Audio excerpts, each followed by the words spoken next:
தென் மாவட்டங்களில் மழை குறித்து இந்திய வானிலை ஆய்வு மையம் எச்சரிக்கை விடுத்தும் முன்னெச்சரிக்கை நடவடிக்கை எடுக்காமல் அரசு அலட்சியமாக செயல்பட்டதாக எதிர்க்கட்சித் தலைவர் எடப்பாடி பழனிசாமி விமர்சித்துள்ளார். கிருஷ்ணகிரியில் செய்தியாளர்களுக்கு அவர் அளித்த பேட்டியை சூப்பர் பைட்ஸ் பகுதியில் தற்பொழுது பார்க்கலாம். வடகிழக்கு பருவமழை துவங்குவதற்கு முன்பாகவே பல துறைகளை ஒருங்கிணைந்து செயல்பட்டிருக்க வேண்டும். அதுவும் இதில் கிடையாது. நீங்க பார்த்தீங்கன்னா உள்ளாட்சித்துறை, வருவாய்த்துறை, காவல்துறை, பொதுப்பணித்துறை, மருத்துவத்துறை, நெடுஞ்சாலைத்துறை, இப்படியே முக்கிய துறைகள் இந்த கனமழை பொழிகின்றது, புயல் வருகின்ற பொழுது எந்தெந்த துறையின் மூலமாக மக்களுக்கு உதவி செய்ய முடியும், எந்தெந்த துறைகள் பாதிக்கப்படுகிறது, அதை ஆய்வு செய்து ஆலோசனை அரசு அதிகாரிகளுக்கு வழங்கியிருந்தால் முழுமையாக செய்வாங்க.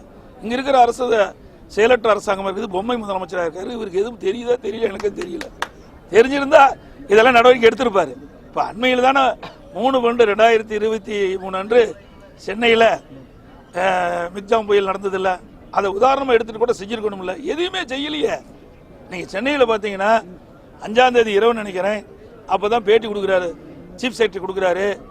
அங்கங்கே இருக்கிற தண்ணீரை ராட்சச மின் மோட்டாரை NLC நிறுவனத்திலிருந்து நாங்கள் பெற்று இனிதான் அந்த பணி செய்யும் சொல்றாரு. அப்படின்னா முன்னெச்சரிக்கை நடவடிக்கை எடுக்கலன்னு தெரியுதுல்ல. இதே அதிமுக ஆட்சி இருக்கின்ற பொழுது 1400 மின் மோட்டார்கள் எங்கெங்கெல்லாம் அதிக தண்ணீர் தேங்கி இருக்கிறது, எவ்வளவு மின் குதிரைத்திறன் கொண்ட மின் மோட்டாரை வைத்தால் அந்த தண்ணீரை வெளியேற்ற முடியும் என்று கண்டறிந்து அதற்கு தக்கவாறு நாங்கள் நடவடிக்கை எடுத்த காரணத்தினால உடனுக்குடன் தண்ணீரை நாங்கள் வெளியேற்றினோம். மக்களுக்கு உடனுக்குடன் உதவிகளை செஞ்சோம்.